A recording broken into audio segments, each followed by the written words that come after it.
Hi everyone, Jessica here from Paper Ink Stamp and welcome back to another card making video. So the first thing I'm going to do is just share with you a couple of products that I picked up from the range over the weekend. So you would have seen one of these paper packs in my previous video looking at the Creative Stamping issue 91 magazine. So I've had two varieties of those. So we've got the gorgeous gingham and then we've got the fabulous florals, and I'm going to be using just a little bit of that fabulous florals in today's project. But the main thing I'm going to use to create the background for our card today is I'm going to be using one of these Love Heart stencils. So this is a pack of 5 stencils by Craft Sensation. So these are really great for the price point. I do have a couple of packs of their stencils and they're really great. I've got so many sort of varieties of stencils that you can really pull them out for so many different sort of cards and projects. So I'm going to be creating a background using one of these. Unfortunately, the footage I had, it was not very good, so I haven't been able to include that, but really all I did was just some simple ink blending through the stencil. You can do so many different techniques with stencils, but I really just went with something super basic. So I just used one of my Prism ink pads and just ink blended.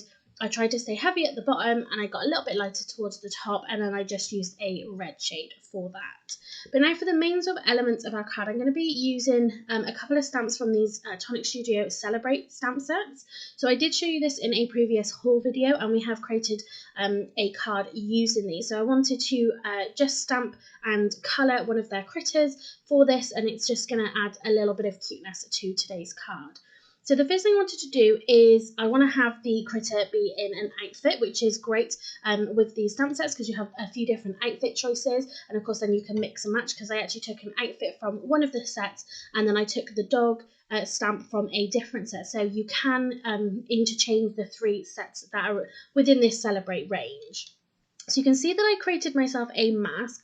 So I just used a post-it note. I stamped my dress image onto that and then just cut it out right up against those black outlines. So I stamped it down on my cardstock first, then I popped up my mask over the top of it, and then you can see that I stamped then my dog image, and it now looks like that our dog is wearing the dress. So I also stamped then a Love Heart balloon, which again came from this Celebrate Life stamp set. And you can see at the bottom I've got a couple of extra little love hearts, and then there's a little love heart coming out of an envelope.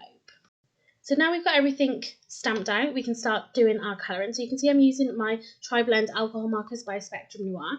So on the bigger areas, so like the balloon and like the dog's head, I am sort of doing more shading, more shadows and highlights and things. But when it comes to smaller areas like the dress and that, because it's a much smaller area, I tend to sort of just be a little bit more basic with the colouring, add just very minimal shadows and things, just because I find there's not a lot of space to work with when you have bigger open areas of a stamped image. Obviously then it's a lot easier to kind of get that more sort of realistic look with the shadowing and the highlight section. So after finishing all the colouring in, I'm just going to go ahead and fussy cut these images out, and then we'll be able to pop them onto our card. So I couldn't see that there were any coordinating dies to go with these Celebrate stamp sets, but of course if you start adding images together to create larger images, you're not going to have a coordinating die with that. So I'm just fussy cutting around this image and leaving just as even as a white gap as I can around the image. But you can see that I'm moving the cardstock rather than moving my scissors. That's sort of the easiest way to do it, going around corners and things like that. The one thing I struggle with a little bit is just making sure that I get that even sort of white edge around the whole image. But if I get one section which is maybe just a little bit out, then I will just go ahead and just, you can see here, just trim it down a little bit. But so once I've got all of those cut out, and I can pop those to one side, and then we can kind of start to bring our card together. So you can see my stenciled background here. So you can see, like I described at the beginning, and I've just done some really simple ink blending on here. I started with something much darker at the bottom and then kind of really faded that out towards the top. So I wanted to have this just white section across the bottom. So I did cut the background panel shorter than the actual card. So the card is a 7x5 inch.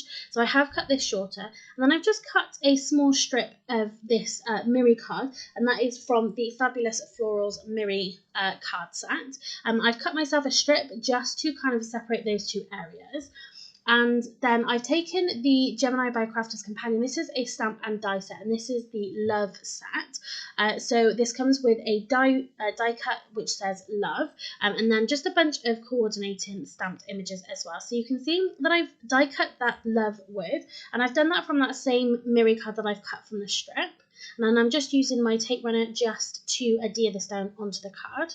And then I've taken 2 of the coordinating stamps as well, and I've heat embossed this onto some black cardstock. So we've got a lifetime is not long enough to love you. So I think that's a really great sentiment, and in this that stamp and die set, you're able then to create lots of different kinds of sentiments, so you can find something that works exactly for you.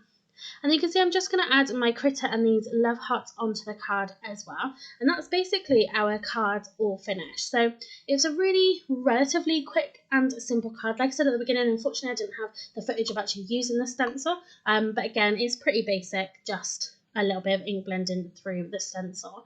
And then we've got a couple of different products in here just to kind of build this up. But I really love how this has come out. So that is this card all finished for today. So I hope you do like it. If you do, make sure you hit that thumbs up button down below and leave me a comment. If you haven't subscribed to my channel already, please do so you don't miss out on any future video. So thanks very much for watching, and happy crafting.